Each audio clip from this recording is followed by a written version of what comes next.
क्रांति किया और पूरा जीवन संघर्ष करते रहे। लेकिन जो उनका राजनीतिक चिंतन था, जो उनका सामाजिक चिंतन था, उस विषय को हम नहीं पढ़ते हैं, उस विषय की ओर हम कभी ध्यान नहीं देते हैं।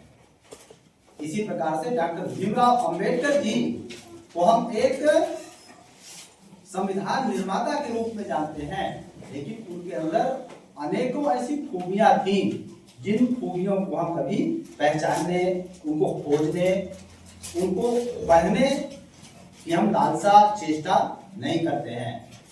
तो हम इस प्रकार के कार्यक्रमों के माध्यम से जो हमारा युवा है, जो भारत देश का युवा है, जिसके कंधे पर आगे चल के भविष्य इस देश का आने वाला है, उसके अंदर इस प्रकार के भाव, इस प्रकार के वातावरण जागृत करने के लिए प्रयत्न कर रहे हैं। और हम ऐसा मानते हैं कि हमारे पास 300 विद्यार्थी, अगर 300 विद्यार्थी में से अगर 25-50 के अंदर भी इस प्रकार के भाव जागृत हो तो हम अपने आप को सफल मानेंगे। आप लोगों ने डॉक्टर भीमराव अंबेडकर जी के संविधान निर्माता के अतिरिक्त समता और समानता मूलक समाज की स्थापना करने के लिए जो उनका चिंतन था, जो उनका कृतित्व था, जो उनका व्यवहार था, और जिस प्रकार से उन्होंने अपने आप को इस कार्य के लिए समर्पित किया था, उसके बारे में सब लोग जानते हैं।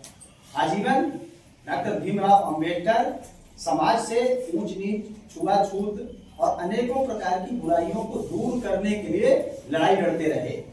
सही बात है ना, हम ये जानते हैं ना। तो ये वास्तव में हमारे समाज में इस प्रकार की चीजें आई कैसे, जिसके कारण ऐसे अनेकों महापुरुष हैं जिन्होंने अपना पूरा जीवन न्यौछावर कर दिया है इन कुप्रथाओं को समाप्त करने के लिए समाज से। तो ये आई कैसे? आप लोगों ने एक श्लोक पढ़ा होगा, एक सूक्ति है, अयम निजा परो वेति गणनाम लघु चेत सा उदार चरिता नाम तू वसुधैव कुटुंबकम। और साथ में ये भी पढ़ा होगा, संगच्छध्वम संवदध्वम संभो मनांसि जानता देवा भागम यथा पूर्वे संजाना नाम उपास्ते। ये कहां से आया है? ये हमारे वेदों से आया है, ये हमारे शास्त्रों से आया है। ये मेरा है, ये तुम्हारा है, गणनाम लोग इस प्रकार की गणना छोटे दिमाग वाले, छोटी सोच वाले लोग करते हैं। उदार चरिता नाम कुटुंबकम, जिसका बड़ा दिल होता है, जिसकी सोच बड़ी होती है, वो पूरा विश्व कुटुंब के समान है। पानी को एक अनमोल संपदा मानूंगा, मैं पानी को एक अनमोल संपदा मानूंगा, और ऐसा मानते हुए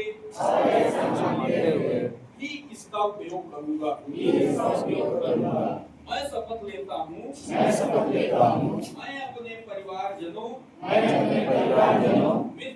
मित्रों और पड़ोसियों को भी इसके विवेकपूर्ण उपयोग और इसे व्यर्थ नहीं करने के लिए प्रेरित करूंगा। यह हमारा परम कर्तव्य है। हम ही इसे बचा सकते हैं और अपना भविष्य सुरक्षित कर सकते हैं। भारत माता की जय, भारत माता की जय, वंदे मातरम, वंदे मातरम। एक बार चूंकि बाबा साहब भीमराव अम्बेडकर जी की जयंती पर एक कार्यक्रम है, मैं कहूँगा बाबा साहब भीमराव अम्बेडकर, आप लोग कहेंगे अमर रहे, अमर रहे, अमर। तो बाबा भीमराव अम्बेडकर, बाबा भीमराव अम्बेडकर, बाबा भीमराव अम्बेडकर।